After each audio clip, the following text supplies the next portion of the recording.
Welcome back, everybody, to Ready, Aim, Live. I'm Tyler. And I'm Chris. And today we want to take a minute to kind of get a show about a topic, like in light of all the recent discussion on the internet, the media channels, the news, everything. Self-defense has been a hot topic here lately. It's been something that's been name dropped in a lot of articles and a lot of things going on, and we just kind of want to share with y'all some of our thoughts on that. Yeah, so the goal of this video and going forward, we're trying to shed some light on maybe our opinions on a lot of the popular self-defense cases, things like the whole extremely popular Kyle Rittenhouse trials and what happened there. But we also want to shed a little bit more light on some of the lesser known cases and some of the instances where self-defense was truly needed, necessary, and executed in a proper manner, and maybe even go into them and talk about, what they did right, what they did wrong, and what could have been improved upon. And also we like to touch upon what kind of impact using deadly force for self-defense can have on you, the rest of your life, and the people around you. My personal definition for self-defense would be anything that I can do to protect me, myself, my friends, anybody around me who's part of my unit, even somebody who's not. I kind of feel like that goes beyond myself a little bit, being able to step up for somebody else who cannot. Especially having a force multiplier with you like a pistol or a knife or something like that. If you can do something without putting yourself in jeopardy, then you should also stand up for others as well. But like if you're with your family or something, that's number one priority. That's your job. You take care of them first. You make sure they're safe before, you go out and put yourself in a bad situation for somebody else, Absolutely.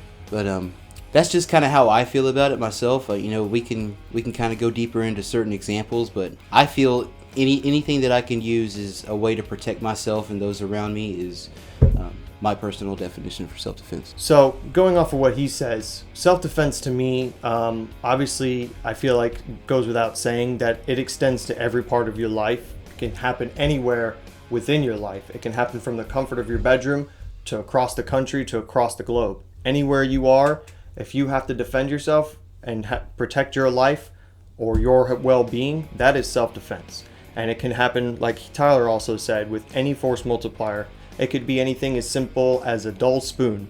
I must find the perfect spoon. Topic that we typically like to focus on is firearm as self-defense, just like the Kyle Rittenhouse case. And just like you said, using the spoon, I'm also interested in learning other ways beyond firearms, like stuff I could do physically to train myself to be able to put up with the fight, because sometimes somebody just needs their ass whooped. You don't have to shoot everybody that you encounter that is a bad person or a threat. Being able to keep from deadly force is your first option, I think, is a plus. If I could ninja chop somebody and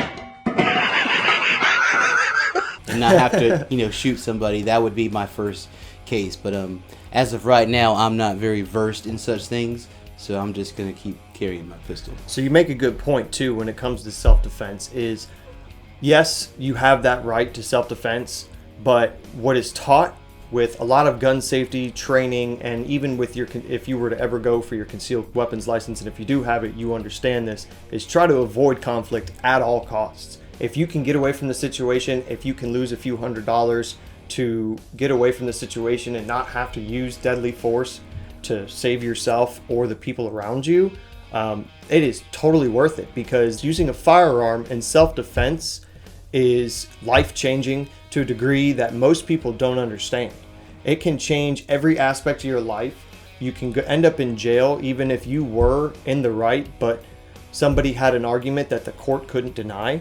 You can end up losing all of your rights. You can end up in jail. And every time you use a firearm in self-defense, that firearm's gone. Most of the time it's destroyed out of respect for the loss of the person who was killed with it, or locked up in some police dormitory for forever, until the point to where it's gone one day, And so don't shoot nobody with grandpa's, prized rifle from 1800 if you can help it.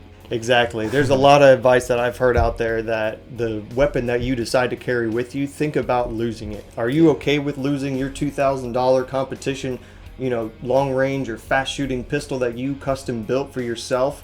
Or would you rather keep a cheap handgun like a Smith & Wesson Shield, or a Ruger, like a cheap Ruger or a Taurus G2 or something like that on your hip, so when and if and hopefully never that it does happen, it's not such a huge hit and you won't really miss it?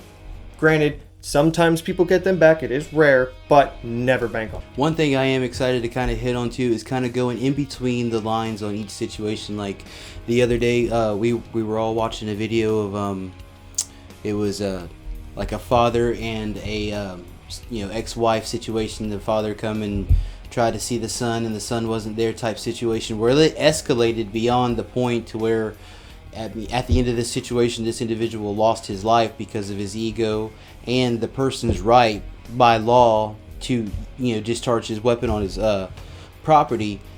The way I seen the video, I don't think that probably would have been the route that I went, but understanding what's lawfully correct and what's morally correct is something that I want to hit on too, because like I said, especially like for people like us, like we carry because we're into the idea of self-defense and we always want to be prepared, but it is also such a big hobby for us that potentially taking somebody's life in a bad situation could leave the sport of shooting and firearms in general a bad taste in your mouth once you have taken a life because of a situation like that.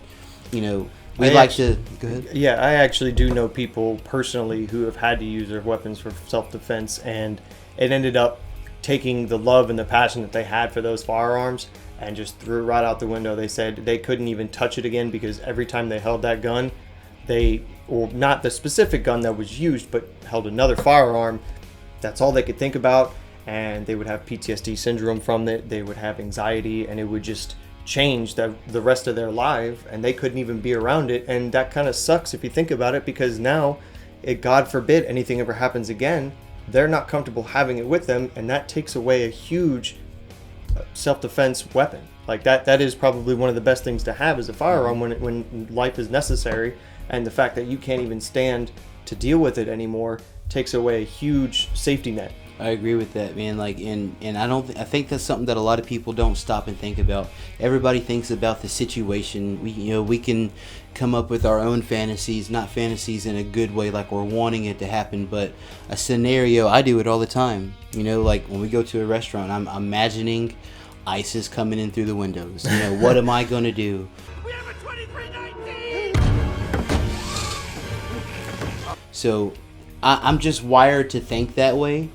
But I think that something like that, being a good-hearted person, being a moral-based person, could really, it could really mess you up, and it could really take away and kill the love of the sport, and and also make you second-guess your own capability in a self-defense situation, like you're saying.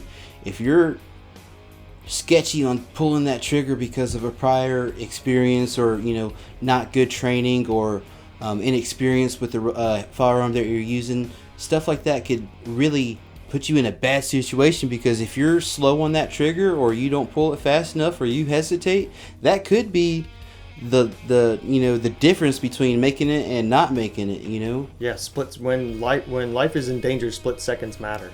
Yeah, and that's a phrase that I've heard a lot, and that I believe to be very true. So what we're trying to accomplish here is kind of start a little bit of a, I guess you could say, series.